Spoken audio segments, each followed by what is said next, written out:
অজানার সন্ধানে আজ চলে এলাম হবিবপুর। এই হবিবপুরের একটি দর্শনীয় স্থান আপনাদের ঘুরে দেখাবো, দেখতে থাকুন। এখন চলে এলাম ইস্কন মন্দির হবিবপুর। এই ইস্কন মন্দির পুরোটাই আমাদের ঘুরে দেখাবো, খুবই ভালো লাগবে আজকের এই ব্লগটি, দেখতে থাকুন এবং কিভাবে আসবেন সমস্ত বিস্তারিতভাবে জানাবো, দেখতে থাকুন। এই মন্দিরের বিগ্রহের ছবি তোলা নিষিদ্ধ বলে ভিতরের ঠাকুরের ছবি দেখাতে পারলাম না, এবং বাইরের দিকে সমস্ত দেখাবো আপনাদের।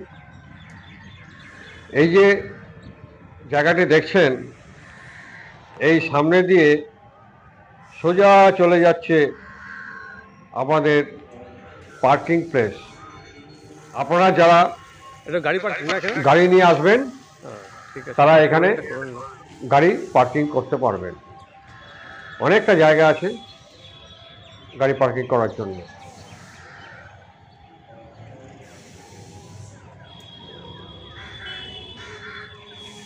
এই সামনের পুরো জায়গাটাই গাড়ি পার্কিং করা যায়।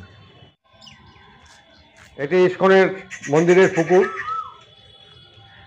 দেখলাম পুকুরে প্রচুর মাছ রয়েছে, এবং যেটা দেখলাম যে পুকুরে এরা মাছেরকে ডেলি খাবার দেয়, এবং পুকুরের ওপারে অংশটি যে জায়গাটি বিস্তীর্ণ পড়ে রয়েছে সেগুলো ওনারা চাষাবাদ করেন। এটি দেখছেন মহাপ্রসাদ দেওয়ার অফিস। এখান থেকে আপনারা ভোগ প্রসাদের কুপন কেটে নেবেন। কুপনের মূল্য 70 টাকা, এবং আরেকটি কুপন আছে, ওটা 170 টাকা মহাভোগ। আপনারা 12:30টার মধ্যে এসে এখানে কুপন কাটতে হবে, আর দুপুর 1টা 30 থেকে ভোগ দেওয়া শুরু হয়।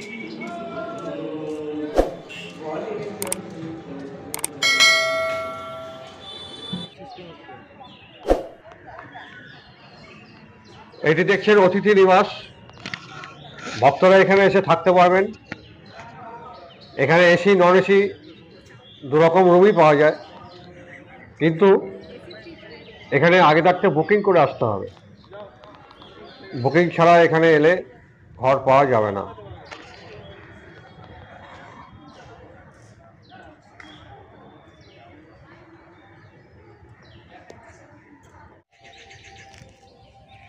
এখানে এনাদের বিভিন্ন ধর্মীয় অনুষ্ঠান হয়ে থাকে এই মঞ্চেতে, এবং সামনেটা বিশাল বড় একটি মাঠ রয়েছে। ভক্তবৃন্দরা এখানে বসে অনুষ্ঠান দেখেন।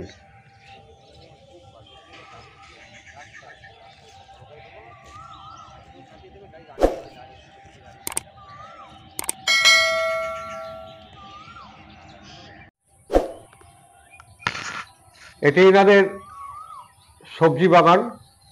অনেকটা জায়গা নিয়ে এই সবজি বাগান। এখানকার সবজি যা উৎপন্ন হয় সেগুলি ভক্তবৃন্দদের প্রসাদে দেওয়া হয়।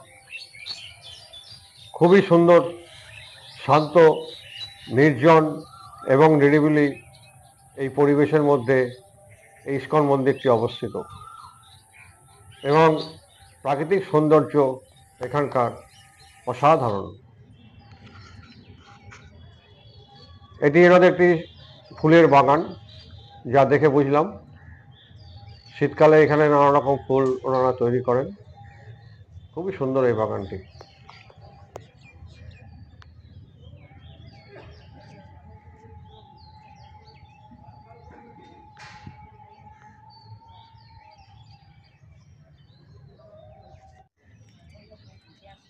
এটি দেখছেন ইস্কন মন্দিরের গোশালা।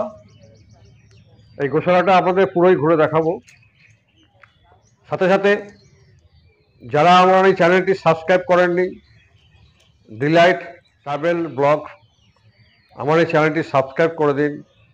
পরবর্তীকালে আরও সুন্দর সুন্দর দর্শনীয় স্থান খুব সহজেই পেয়ে যাবেন। এবারে বলি, এই ইস্কন মন্দিরে আপনারা আসবেন কিভাবে। আপনারা শিয়ালদা শান্তিপুর লোকাল ধরে হবিবপুর স্টেশনে নামতে হবে। এই হবিবপুর স্টেশনে নেমে ওভারব্রিজটা ক্রস করে গিয়েই আপনারা টোটো পেয়ে যাবেন। এই টোটো 20 টাকা ভাড়া নেবে, আপনাদের এই ইস্কন মন্দিরের সামনে নামিয়ে দেবে। খুব সহজেই এখানে আসা যায় এবং একদিন এই ভ্রমণের খুব সুন্দর জায়গা। এটি দেখছেন ইস্কন মন্দিরের গোশালা। ধন্যবাদ।